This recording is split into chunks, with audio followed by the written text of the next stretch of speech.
శ్రీమాత్రే నమ. జయ గురు దత్తాత్రేయ నమ. ఈ వీడియోలో మనం జాతకులకి గృహయోగం ఎప్పుడు ఏర్పడుతుంది, అసలు వారి యొక్క జన్మజాతకంలో సొంత గృహయోగం ఉన్నదా లేదా అన్నది ఏ విధంగా తెలుసుకోవాల్సి ఉంటుంది, అలాగే గోచారంలో గ్రహాలు మారినప్పుడు ఏ గ్రహాలు అనుకూలంగా వచ్చినప్పుడు ఏ ఏ రాశుల వారికి సొంత గృహయోగం ఏర్పడుతుంది అన్న విషయాన్ని మనం ఈ వీడియోలో పరిశీలించే ప్రయత్నం చేద్దాం. ఈ వీడియోలో మనం వృశ్చిక రాశి వారికి సొంత గృహయోగం ఎప్పుడు ఏర్పడుతుంది అన్న విషయాన్ని పరిశీలిస్తే, ఈ వృశ్చిక రాశి వారికి ఏదైనా తొందరగా లభించే అవకాశం ఉండదు. ప్రతిదీ కూడా చాలా శ్రమ పడిన తర్వాత రావడం జరుగుతూ ఉంటుంది. సహజంగా ఈ వృశ్చిక రాశి రాశి చక్రంలో 8వ రాశి అవ్వటం వల్ల ఈ రాశి వారికి ఏది సాధించాలన్నా కూడా చాలా గట్టి ప్రయత్నం చేయాలి. అనేక ఒడిదుడుకులు ఎదుర్కొన్న తర్వాత సాధించడం జరుగుతూ ఉంటుంది. అలాగే వృశ్చిక రాశిలో ఏ గ్రహం పడినా ఆ గ్రహానికి సంబంధించినటువంటి కారకత్వాలు, ఆ గ్రహం యొక్క సొంత భావాలు కూడా చాలా వరకు ఇబ్బంది పడడం జరుగుతూ ఉంటుంది. అయితే అదృష్టం ఏంటంటే ఆ ప్రయత్నం కంపల్సరిగా నెరవేరుతుంది. ఆ ప్రయత్నం చేయడం వల్ల మీరు కంపల్సరిగా ఆ భావ ఫలితాలని సాధిస్తారు అని అది మనకి చెప్పడం జరుగుతూ ఉంటుంది. సో అందువలన ఈ వృశ్చిక రాశి వారికి చతుర్థ భావాధిపతిగా కుంభరాశి ఉంటుంది. కుంభరాశి అంటేనే త్యాగం చేయడం, తన దగ్గర ఉన్నటువంటి ఆస్తి ఇతరులకు త్యాగం చేయడం. చిన్నప్పటి నుంచి పుస్తకాలు కానీ, తన యొక్క బట్టలు కానీ, తనకు ఉన్నటువంటి ఏదైనా ఆఖరికి తను తెచ్చుకున్నటువంటి భోజనం కూడా ఇతర ఫ్రెండ్స్ ఎవరో వాళ్ళు తెచ్చుకోకపోతే వాళ్ళకి త్యాగం చేసి వీళ్ళు కొద్దిగా సర్దుకొని రావడం జరుగుతుంటుంది.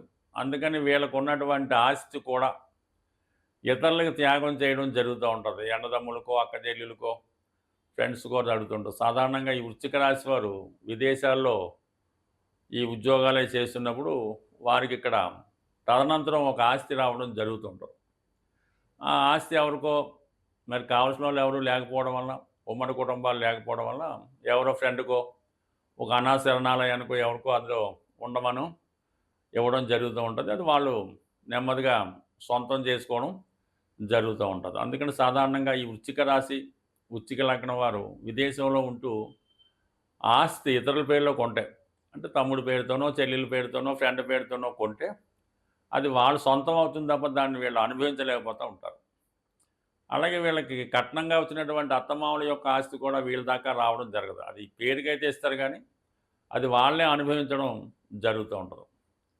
అటువంటి కర్కాటక, అటువంటి వృశ్చిక రాశి వారికి సొంత గృహం ఏర్పడాలంటే కంపల్సరీగా అది ఏదైనా ఒక పట్టణంలో బాగా అభివృద్ధి చెందినటువంటి సిటీలో వారు సొంత గృహం ఏర్పాటు చేసుకోవడం జరుగుతుంది.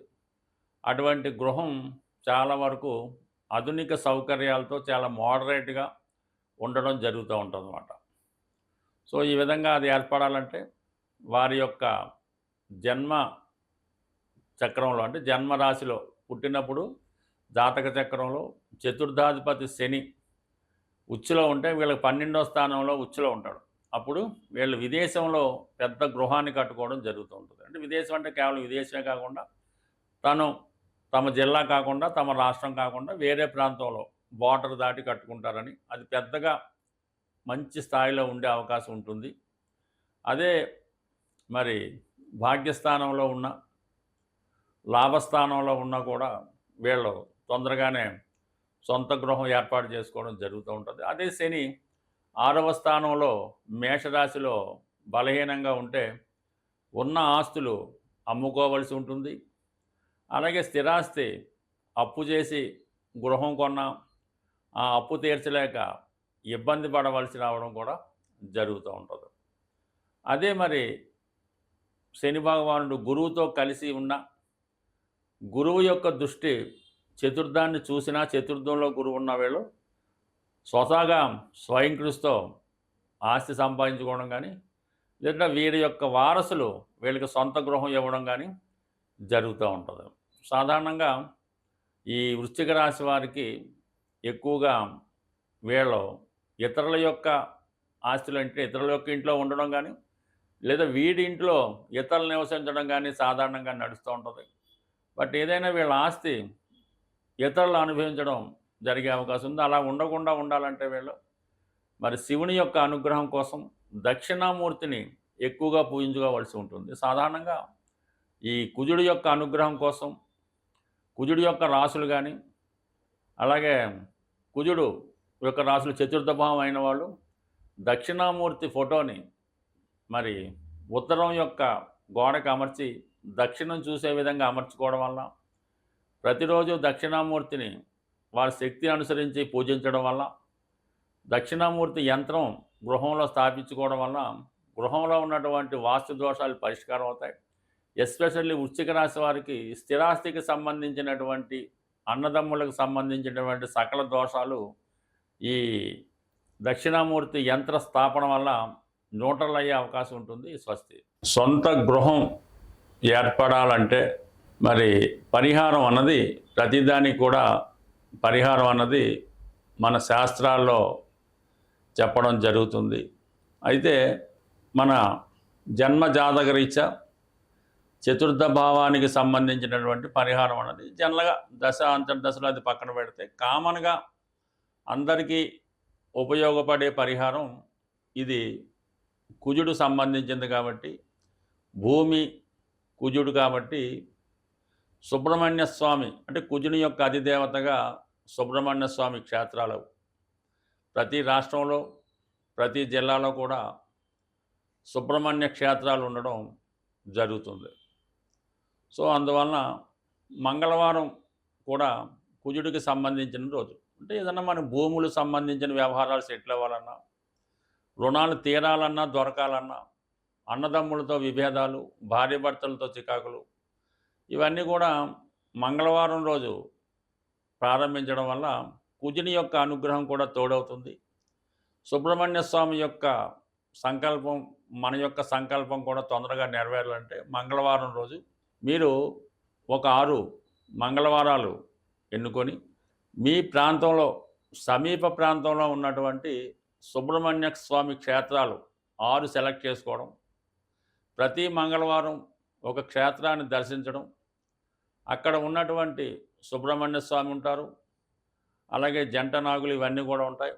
అక్కడ ఉన్నటువంటి ప్రతి దేవతని ప్రతి దేవుణ్ణి కూడా ఆరాధించి కేవలం బెల్లం పానకంతో చెరుకు రసం, బెల్లం పానకం, తేనె, లేదంటే బియ్యం పిండి కలిపిన వాటరు, పసుపు నీళ్ళు అంటే ఇన్నప్పుడు కూడా బెల్లం పానకంతో స్వామికి అభిషేకం చేయడం వల్ల ఆ మంగళవారం రోజు మీరు చాలా నియమంగా ఉండవలసి ఉంటుంది. అలాగే వీలైతే ఆ రోజు గోవుకి ప్రదక్షిణ చేస్తూ గోవుకి కూడా కొంత బెల్లాన్ని తినిపించవలసి ఉంటుంది.